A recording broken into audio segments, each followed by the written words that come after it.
এবারের টি-20 বিশ্বকাপকে মজার খোরাক বানিয়ে তুলছে ভারত।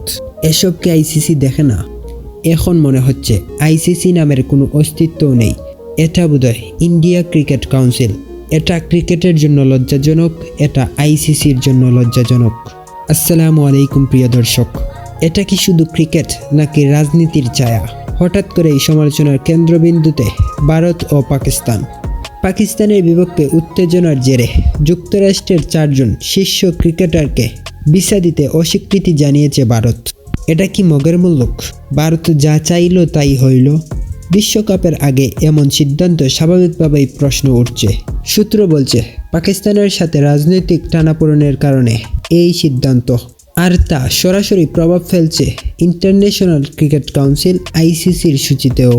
এই 4 ক্রিকেটার শুধু সাধারণ খেলোয়াড় নন, তারা যুক্তরাষ্ট্রের মূল স্তম্ভ, যাদের ছাড়া বিশ্বকাপের ভারসাম্য হারাতে পারে পুরো দল।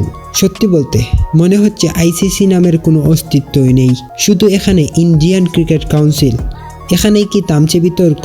কারণ আইসিসির নিয়ম অনুযায়ী কোনো দেশের রাজনৈতিক সিদ্ধান্ত যেন খেলোয়াড়দের উপর প্রভাব ফেলে না, সেটা স্পষ্ট নির্দেশ করে আইসিসি। তাহলে এখানে প্রশ্ন ওঠে, ভারত কি আইসিসির নিয়ম ভাঙছে না, নাকি আইসিসি চুপচাপ ভারতের দালালি করছে? ক্রিকেট বিশ্লেষকদের মতে এই ঘটনা ভবিষ্যতে বিশ্ব ক্রিকেটে বড় দৃষ্টান্ত তৈরি করতে পারে। আজ যুক্তরাষ্ট্র, কাল হয়তো অন্য কেউ। অবশ্যই এটা কোনো নতুন নয়, বাংলাদেশের সাথেও তো এমনটা হয়েছে। এখন আপনাদের মন্তব্য মতামত অবশ্যই কমেন্ট বক্সে দেখতে চাই।